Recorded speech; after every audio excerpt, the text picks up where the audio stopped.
لفظ اربعین چونکہ 40 کے ہندسے سے مناسبت رکھتا ہے، اور اگر ہم تاریخ کے جھروکوں میں دیکھیں اور آیات الہی، شعائر الہی کا تجزیہ کریں تاریخ کے اوراق میں، تو ہمیں معلوم ہوتا ہے کہ خدا نے انسانی فکر کے لیے 40 دن کی بالیدگی اور تربیت، ایک باعظمت ترین عرصہ ہے جس میں انسان کا دل پاک ہو جاتا ہے، اور بہت ساری ایسی منازل معرفت اور منازل عشق ایسی ہیں جس میں خدا نے باقاعدہ بتایا کہ 40 دن کی عبادت الہی کے بعد حضرت موسیٰ کو جلوہ الہی نصیب ہوا کوہ طور پر، اسی طرح 40 دن کی عبادت کے بعد رسول ختمی مرتبت کو ثمر طوبہ کی صورت جناب سیدہ عطا ہوئی۔ تو یہ 40 دن کا ہندسہ جو ہے یہ قرب الہی، معرفت الہی، عرفان الہی کے لیے ایک خاص عرصہ ہے اور وقت نہیں ہے، وگرنہ میں آپ کو وہ تمام سلسلے 40 حوالوں سے بتاتی۔ اس کے علاوہ جتنے اوراد اور وظائف ہیں ان میں بھی یہ کہا گیا کہ 40 دن اس کو تلاوت کریں گے تو نتائج برآمد ہوں گے۔ تو گویا 40 کا ہندسہ بہت اہم ہے، اور جو اگر آپ عشق حسین کے حوالے سے ذکر کریں تو کیا میں کہوں کہ قبلہ عشق ہے حسین، پروانہ وار اس قبلہ عشق کی طرف بڑھتے جاؤ، جتنے قریب ہوتے چلے جاؤ گے اتنا خدا تمہارے نزدیک آتا چلا جائے گا۔ تو اربعین کے حوالے سے خود مولا حسین علیہ السلام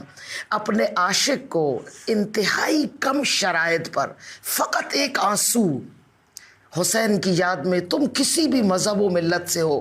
دل میں چراغ انسانیت جلا کر فقط ایک آنسو اقدار انسانی کے سفیر و رہنما و امام کے لیے بہاؤ تو حسین تمہیں اپنے میدان میں لے آتا ہے۔ وہ میدان جو میدان عشق ہے، اپنی کشتی میں سوار کرتا ہے، وہ کشتی جو نجات کی کشتی ہے، سفینہ نجات پر پہلی محرم سے حسین اس کم ترین شرط پر اس اپنے مسافر عشق کو سوار کرتا ہے۔ اور میں اکثر کہتی ہوں کہ جس طرح آپ مولا کے روضے میں داخل ہوتے وقت کہتے ادخلوا یا ابا عبداللہ، کیا اجازت ہے کہ میں آپ کے حرم مبارک میں داخل ہو جاؤں، اسی طرح پہلی محرم کو سیاہ احرام عشق باندھ کر چلتے ہوئے حج اکبر عشق حسین کے مسافر جب اپنے سیاہ احرام باندھ کر داخل ہوتے ہیں، پہلی محرم انشاءاللہ گزر چکی ہے اور آئندہ انشاءاللہ آئے گی، جب حاجی داخل ہوتے ہیں عشق حسین کے حج اکبر میں تو ادخلوا یا ابا عبداللہ کہیں کہ کیا ہم داخل ہو سکتے ہیں اس کشتی میں، کیا اس میدان عشق میں آ سکتے ہیں؟ اور اس کے بعد حسین آپ کو لمحہ بلمحہ جستہ جستہ، یہاں پر میں اپنے ذاکرین سے مخاطب ہوں کہ آپ سفیر حسین ہیں۔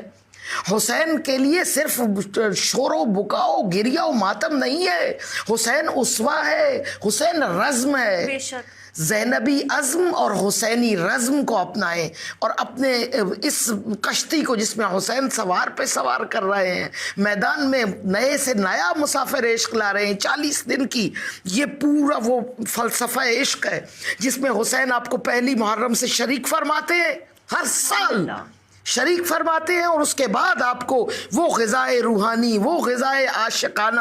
وہ غذائیں آپ کو عطا کرتے ہیں اپنی مجالس، اپنی محافل، اپنے میدان میں لا کر کہ 40 دن خدا کی قسم امام حضرت ختمی مرتبت فرماتے کہ اگر کوئی مسلمان 40 دن تک خود کو پاک و پاکیزہ رکھے گناہان کبیرہ سے تو اللہ اس کے دل سے حکمت کے چشمے عطا کر دیتا ہے۔ تو گویا حسین اگر ہم صحیح طریقے سے پوری قربتاً الی الحسین کی نیت سے سبحان اللہ 40ویں دن میں داخل ہو جائیں تو 40 کے دن مومن نہیں ولی بن سکتا۔